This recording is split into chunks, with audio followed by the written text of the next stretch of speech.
Welcome to Blender Shipyard. Today we're going to be building one of these, a 19th century ship's block. Okay, so what are we building? Let me pull up some images here for you to see what we're going to be working on today. This is a 19th century ship's block. We've all seen hundreds of these in pirate movies and photographs and paintings, but when you really take a look at one, you can begin to understand how to build it. So we obviously have this oval shaped piece of wood. This is actually quite curved. You can't see it in this photograph because of the way the perspective. We have 4 nails or bolts that run through it here. We have a central shaft on which the wheels that are inside here will spin. We have this iron band that runs around it, and that forms a loop, and then there's a hook with a loop here, and they are connected. The block has grooves cut into it to keep this close. Obviously, this block has been well used. It's actually here in the studio with me, so I've had the opportunity to study it pretty closely. So let's open up a new Blender file here. I've got this one all ready to go. And I'm going to bring in 2 reference images. When you bring in reference images, you can now just drag and drop them from a file. So I'm going to go into my top view here, and I'm going to pull in this image. And I'm going to go into my front view image, and I'm going to pull in this. Okay, so I have my reference. Now, I don't want them right there, actually, because that's going to be right where I'm going to be bringing everything in. So I'm going to move this on the y-axis, and I'm going to move this on the z-axis. When I'm in these orthographic modes, 7 and 1, I'll be able to see them, and otherwise they'll be off in the distance when I'm looking at the actual object. Okay, so here's this shape. Now I could build this using, I could bring in a cylinder and sort of scale it into this shape. One problem with that is that the top face is an n-gon. An n-gon is a single face with more than 4 vertices that create it. That's not great for rendering. It's not great for computation. It makes it very difficult to figure out where the UV unwrapping function, how the UV unwrapping functions. So you want to have quads on this face. Because this is a strange and organic shape, right? So it's like a hamburger, right? Think of it like a hamburger. How do you make a hamburger shape? And it's a long hamburger, which is something that doesn't exist. So I find that subdivision surface modeling works best for objects of this kind because it easily and creates a nice topology for organically shaped objects. You know, this was made by hand. It wasn't made by a machine. So I'm going to expand this on the x-axis because I think that's basically maybe a little bit less.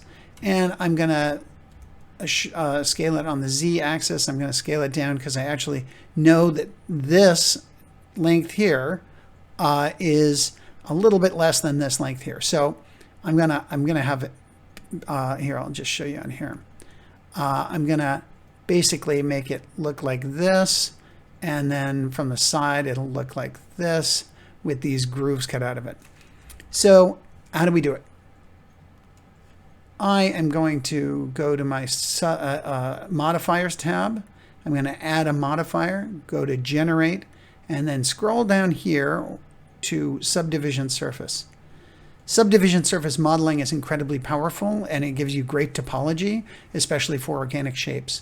So I'm going to increase my levels of subdivision, and that's what the levels refers to. So here I have level 3. Now this makes an egg. Now that's not so bad. It's a little elongated there, but it's definitely not the shape there. How do I control this? Well, I'm going to tab into it, and you can see that I only have 8 vertices governing this shape, this ovoid shape. So what I'm going to do is I'm going to do Control R, and that looks a lot more like it, right? I'm feeling good.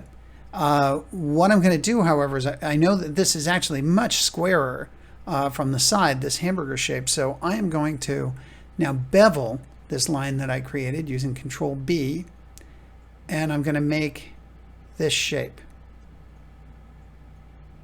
I might even scale that down. Okay, so that is the shape of a block. Now it's a little long, I can see, and maybe it needs some changes, but that's the basic shape.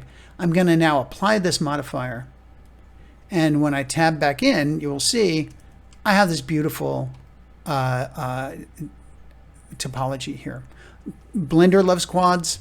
Unreal likes tries, but it will actually work with quads. When I bring this into Unreal, which is where I do all of my rendering, it'll be fine. So this is the shape I want. Now I just need it to be the size I want. So first, I'm going to go over here to my scene units panel. So this is a scene modifier. Here's my units. I'm in America, so I use inches and feet, which is imperial. If I was European or Canadian or anywhere else in the world that was sane, I would use metric. But I'm an American, so that's what I work with. Because I build ships, I normally work with feet. Today, we're building a smaller object, so I'm going to change my unit to inches.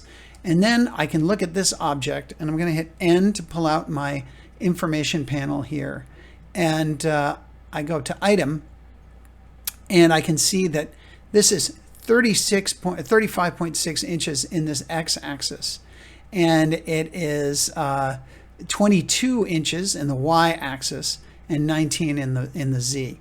Okay, so I've measured this object, and I know that it is 11 inches from here to here. I know that it is 9 inches from here to here, and I know that it is 7 inches from here to here. So with that in mind, the x-axis should be 11. The y-axis should be 9. And the z-axis should be 7. It's much easier to do that than to try and scale it down. I used to do this by hand, and now you can see this is really almost exactly the shape I need. And I would say it is the shape. There are some particularities maybe to this single block. I'm not modeling this block, I'm modeling a block for use in a ship. So that is the end of the first part of this tutorial.